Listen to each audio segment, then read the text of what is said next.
Hello అందరికీ నమస్తే. ముందుగా వీడియో చూసే వాళ్ళైతే వీడియోకి అయితే లైక్ అయితే వేయండి, ఛానల్ కూడా సబ్స్క్రైబ్ చేసుకోండి. నిజంగా అసలు ప్రపంచంలో ఎక్కడో తుమ్మితే మనకి ఇక్కడ సర్దైనట్టుంది పరిస్థితి.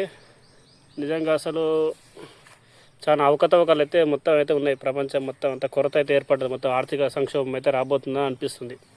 మనకి గుడ్ల ధర కూడా తగ్గింది కదా, ఇది కూడా ఈ యుద్ధం వల్లనే. ఇట్లా అనేక రకమైన టాపిక్స్ అయితే ఉన్నాయి. అయితే మనకందరికి తెలిసిన విషయమే, అమెరికా ఇజ్రాయెల్ కలిసి ఇరాన్పై అయితే దాడి అయితే చేసినాయి. ఫిబ్రవరి 28 తారీఖు ఆ దేశ సుప్రీం లీడర్ ఖమేనీని అయితే హతమార్చినాయి. దాని తర్వాత అమెరికా ఏమనుకుందంటే ఇరాన్ తగ్గుతుంది అనుకుంది, కానీ ఇప్పటికీ దాదాపు 10 మంది లీడర్లు కోల్పోయినప్పటికీ ఇరాన్ ఆ దేశ 10 మంది లీడర్లను కోల్పోయినప్పటికీ ఇప్పటి కూడా ఏమాత్రం కూడా కాలబేరానికి అయితే రావడం లేదు. అమెరికా ఇజ్రాయెల్ దాడి చేస్తే ఈ ఇరాన్ తెలివితో ఏం చేస్తుందంటే ఆ రెండు దేశాలపైన దాడి చేయకుండా ఇప్పుడు అమెరికాకు ఎవరైతే స్నేహపూర్వకంగా ఉంటారో సౌదీ అరేబియా కానీ, ఖతారు, తర్వాత బెహ్రెయిన్, ఇట్లా ఉంటాయి కదా దేశాలు, దాదాపు 10 దేశాలు ఉంటాయి గల్ఫ్ దేశాలు. ఆ దేశాల మీద అయితే అటాక్ చేస్తుంది. ఆ అటాక్ మామూలు అటాక్ కాదు. రీసెంట్గా గడిచిన 12 గంటల క్రితం అయితే ఇరాన్ అయితే ఖతార్ దేశం పైన, అంటే ఆ ఎల్పిజి గ్యాస్ సంబంధించింది అయితే ఉంటుంది కదా, మన గ్యాస్ ప్లాంట్లు, దాని మీద అటాక్ చేస్తే పెద్ద భారీ నష్టం అయితే జరిగింది. దాని దాదాపు ఆర్థిక నష్టం విలువ అయితే ఎంత 2,47,000 కోట్లు, అంటే ఆల్మోస్ట్ ఒక స్టేట్ బడ్జెట్ అంతా, స్టేట్ బడ్జెట్ అంతా అనుకోండి. ఈ విధంగా అయితే ఇరాన్ అయితే ఏమాత్రం తగ్గుతలేదు. ఇరాన్ ఏమంటుందంటే వాస్తవం కాడికి మేము ఇంతటికైనా పోరాడతాం, మాకు ఆత్మగౌరవం ముఖ్యం అన్నట్టుగా ఇరాన్ అయితే వ్యవహరిస్తుంది. కానీ ఇరాన్ ప్లాన్ ఏంటంటే అమెరికా మిగతా దేశాల మీద ఆయిల్ ట్యాంకుల మీద కానీ, బ్యాంకుల మీద కానీ, పెద్ద పెద్ద హోటల్స్ మీద కానీ ఇప్పుడు ప్రజెంట్ అయితే దాడి చేస్తుంది కదా, అట్లా ఆర్థిక నష్టం ఆ యొక్క మిత్ర దేశాలకు చేస్తే అమెరికా యుద్ధం అయితే స్టాప్ చేస్తుందని ఇరాన్ అయితే భావిస్తుంది. కానీ అమెరికా మాత్రం ఏమాత్రం కూడా తగ్గుతలేదు. అమెరికా ఏమంటుందంటే, ట్రంప్ ఏమంటుందంటే ఆల్మోస్ట్ మా మిలిటరీ చేతిలో ఇప్పటికే అయితే ఇరాన్ అయితే ఆల్మోస్ట్ లొంగిపోయింది అన్నట్టుగా మాట్లాడుతుండు. కానీ ఇరాన్ అయితే ఇక్కడ తగ్గినట్లయితే అనిపిస్తలేదు. మొత్తం మిలిటరీ బేస్లు ఎక్కడెక్కడైతే ఉంటాయో అమెరికాకు సంబంధించిన కార్యాలయాలు ఉంటాయి కదా ఈ మిత్ర దేశాలను, గల్ఫ్ దేశాల పైన, అక్కడైతే మొత్తానికి దాడి చేస్తూ ఉంది. ఇంకోటి ఏంటంటే చమురు నిల్వలు ఎక్కువ అయితే ఈ హార్మోజ్ ఒక జలసంధి అనే ఉంటుంది, అక్కడి నుంచి అయితేనే ఈ నౌకలు అనేవి బయలుదేరుతాయి. అయితే అమెరికా కానీ ఇతర దేశాలకు సంబంధించిన ఆ నౌకల మీద అయితే ఇరాన్ అయితే అటాక్ చేస్తుంది. ఓన్లీ అసలు మన ఇండియా న్యూట్రల్గా ఉంటుంది కాబట్టి మన ఇండియాకి అయితే ఎలాంటి ఒక ఇబ్బంది అయితే ఏం లేదు. ఒక 2 రోజులు ఏమో ఆ టైంలో కొద్దిగా హార్మోజ్ జలసంధిలో కొన్ని ఉధృతుల కారణాల వల్ల అయితే ఆ టైంలో అయితే నౌకలు అయితే నిలిపివేసారు. కానీ రీసెంట్గా ఇప్పుడైతే మన నౌకలు అయితే పర్మిషన్ ఎత్తిచ్చింది ఇరాన్. ఎందుకంటే ముఖ్య కారణం ఏంటంటే మన భారతదేశం అనేది ఇప్పుడు ప్రజెంట్ అయితే న్యూట్రల్గా ఉంది. మనకు ఇరాన్తో సంబంధాలు ఉన్నాయి, ఇటు ఇజ్రాయెల్తో ఉన్నాయి. ఇజ్రాయెల్ ఇంకెక్కువ మనకైతే సంబంధాలు ఉన్నాయి.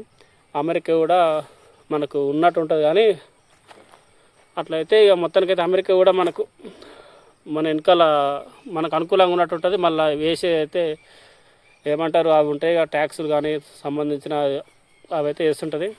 కానీ ఈ ట్రంప్ వల్ల అయితే మొత్తం ప్రపంచం అయితే అంత వాస్తవం కాడికి ఈ ట్రంప్ లేదా లేకుంటే ఇరాన్ ఏమంటుందంటే, ఇరాన్ యుద్ధానికైతే విరమణకు లొంగుతూ ఉంటుంది. ఏమంటుందంటే ఇప్పటి వరకు ఇరాన్ నష్టపోయిన ఆస్తి ఖర్చు ఏమంటుంది, దాని తర్వాత మళ్ళీ భవిష్యత్తులో కూడా మళ్ళీ ఇరాన్పై ఎటువంటి దాడులు చేయవద్దు అని చెప్పేసి అంతర్జాతీయ ప్రపంచం ముందు అయితే ఒక హామీ ఇవ్వాలని ఇరాన్ అయితే కోరుతుంది. కానీ ఇదేం పట్టనట్లుగా అమెరికా ఏం చేస్తుంది, లేదు అక్కడ ఉన్న ఇరాన్ ప్రజలకైతే మీ ప్రభుత్వంలో మొత్తం నష్టం జరుగుతుంది, అక్కడ ప్రజలకైతే స్వేచ్ఛ లేదు, మొత్తానికైతే మీ ప్రభుత్వం కూలిపోవాలి అక్కడ ప్రజలకు కూడా అని చెప్తుంది. అమెరికా ఏమని చెప్తుందంటే ఇరాన్లో ఉన్న ప్రజలకు ఇప్పుడు స్వేచ్ఛ అనేది వస్తుంది, మీరు ప్రభుత్వం అయితే తిరుగుబాటు చేయండి అనేసి చెప్తుంది.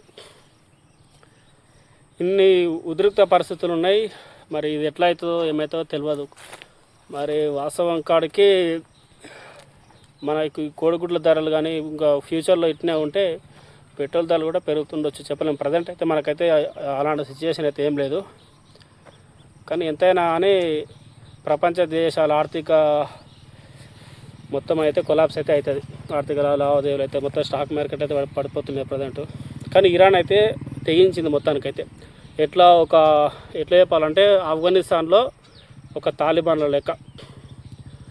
అయితే ఆఫ్ఘనిస్తాన్ తాలిబాన్లకి వ్యతిరేకంగా అమెరికా అయితే ఆఫ్ఘనిస్తాన్లో ఒక కొత్త ప్రభుత్వాన్ని ఏర్పాటు చేసింది. అక్కడ ప్రభుత్వానికి సెక్యూరిటీ ఇచ్చింది అమెరికా. గత 20 సంవత్సరాలు ఇచ్చింది. ఇప్పుడు మనం చూసినాక గడిచిన ఒక 2 years క్రితం అయితే తాలిబాన్లు అనేది ఆఫ్ఘనిస్తాన్ లోకల్ ప్రభుత్వం అయితే మొత్తం దాడి చేసి మొత్తానికైతే ప్రభుత్వం అయితే కూలగొట్టారు. ఇప్పుడు అక్కడ తాలిబాన్ల యొక్క ప్రభుత్వం అయితే ఉంది.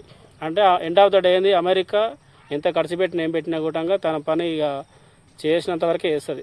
కానీ ఈ విషయంలో మాత్రం, ఈ యుద్ధం విషయంలో మాత్రం ఎవరన్నా ఒకరు తగ్గుతూనే బాగుంటుంది.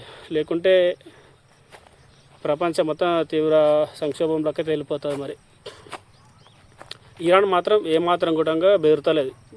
గ్రేట్ అనుకోవాలి. ఇంకొకటి ఏంటంటే అక్కడ గవర్నమెంట్ ఏం చెప్తుందంటే, ఇరాన్ గవర్నమెంట్ అక్కడి యొక్క యువతనైతే మొత్తం ఇట్లా మనం పోరాడుతున్నాం అన్నట్టు మొత్తం వాళ్ళకు ఒక హోప్ లాగా అయితే మొత్తం ఇరాన్ యువతకైతే మొత్తం స్ప్రెడ్ చేస్తూ ఉంది ఇరాన్ ప్రభుత్వం అయితే ప్రజెంట్ అయితే.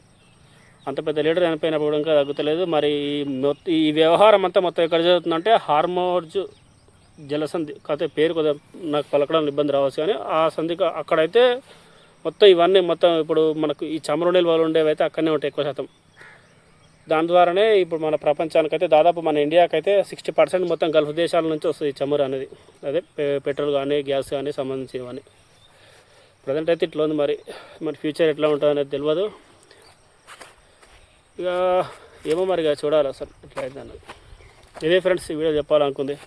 ప్రజెంట్ అయితే ఆర్థిక సంక్షోభం అయితే ఎదుర్కొన్నాయి.